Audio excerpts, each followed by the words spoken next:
Dad's voice was thick with entitlement when he said it. Everything you have is because of us. He stood in my kitchen like it was an extension of his own home, arms folded, chin tilted just enough to make it clear this wasn't a discussion. It was a decree.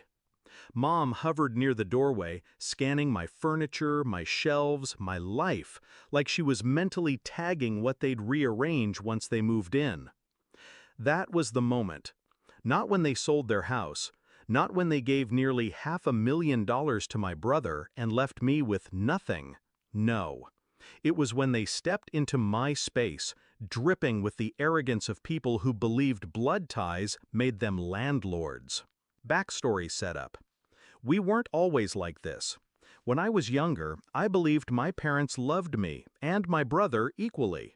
They told me so, and I believed them, the kind of blind faith only a child can have.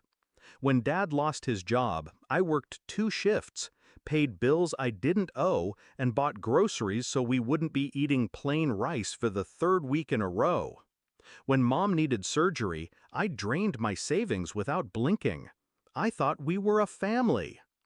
Then my brother, golden boy since birth, announced he wanted to start fresh.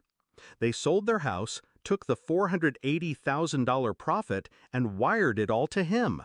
No loan, no discussion, just gone. I got a text from Mom. "We're so proud of him. You understand, right?" I understood perfectly. Discovery of betrayal. For months, I stayed quiet. I kept paying my own rent, my own bills, watching them visit my brother's new 5-bedroom house like he'd achieved something extraordinary.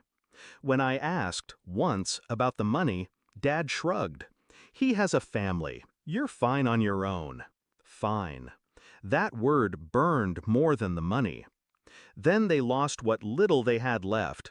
Bad investments, careless spending. Suddenly, my apartment, with its steady heat and working plumbing, became their temporary solution. Mom said it like it was a given. "We'll take the guest room, just until we figure things out." Shift in mindset. I didn't argue. Not yet, because something in me shifted that day. It wasn't anger, not the wild, screaming kind. It was colder, sharper. If they wanted to treat me like a safety net, I'd make sure it cut deep enough to remind them of everything they'd thrown away. I started planning. First, I dug through old texts, emails, bank transfers, every shred of evidence of their gift to my brother. I found the property records of his house, bought outright with that $480K. Then I quietly contacted a lawyer. Not to sue, not yet. I just needed advice on tenancy laws, eviction processes, and what my rights were if they tried to stay without permission.